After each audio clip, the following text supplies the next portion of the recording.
I mean that our intention will always be beaten by our environment over time. For example, let's say that you're a music fan, but you don't like jazz. That's for the other people.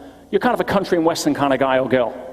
And you listen to country and western in the car going to work, but your car's broken down this week, so your good neighbor around the corner that works at the same place has offered to give you a lift. So you're going to share the 45-minute drive to work and back for the next 5 days.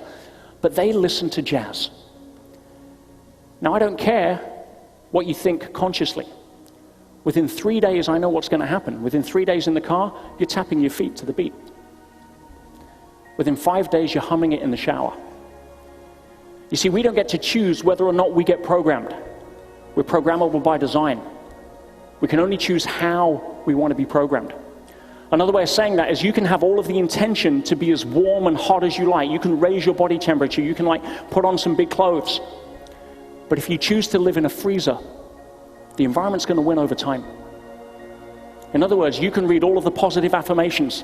You can stand in front of the mirror and say that you believe in yourself.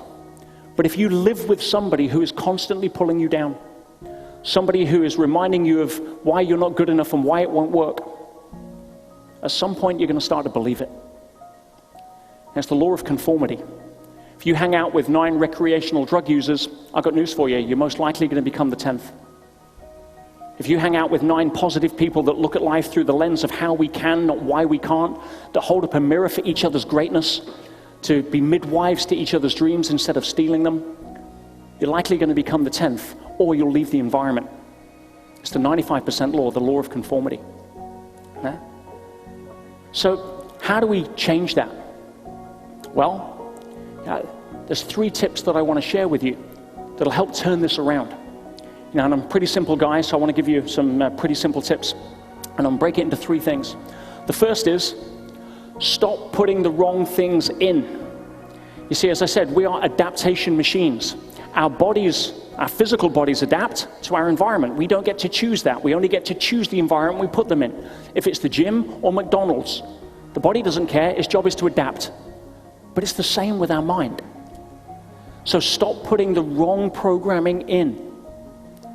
In other words, if you think of the 2 biggest things that impact us unconsciously more than anything else, it's the mainstream media and our peer group of who we hang with. Let's touch on the media for a second. Now, for those of you that still think that the mainstream media is about reporting the news, I've got news for you. You're in Disneyland. See, the job of the media is not to report the news. You kidding me? The job of the mainstream media is to stimulate another part of the brain called the amygdala, which is designed evolutionarily to notice negative before positive, so that they can hook your attention out of the mass of the crowd and record you as a viewing statistic to justify rate cards and advertising. The media is not a charity. So I haven't watched a news report or read a newspaper for pretty much 17 years now. Yeah? For those of you that still watch things like, is it CNN? Constant negative news? I've got news for you. All right? From what I understand, it's all the same news. It's the same news it was 17 years ago. It's just happening to different people. And so you cannot watch the news and be positive. It's like saying, I want to be healthy and I smoke. It just doesn't work. You can go to the gym as many times as you want, but if you're smoking, you can't be healthy. It's a binary equation. And if you're being programmed by the mainstream media, you can't have that default magnetic north move away from being negative. It's constant programming. People say, well, how do you know what's going on in the world? I'm like, you kidding me? Yeah, everything's going on in the world. A far better question would be, what do you want to choose to focus on?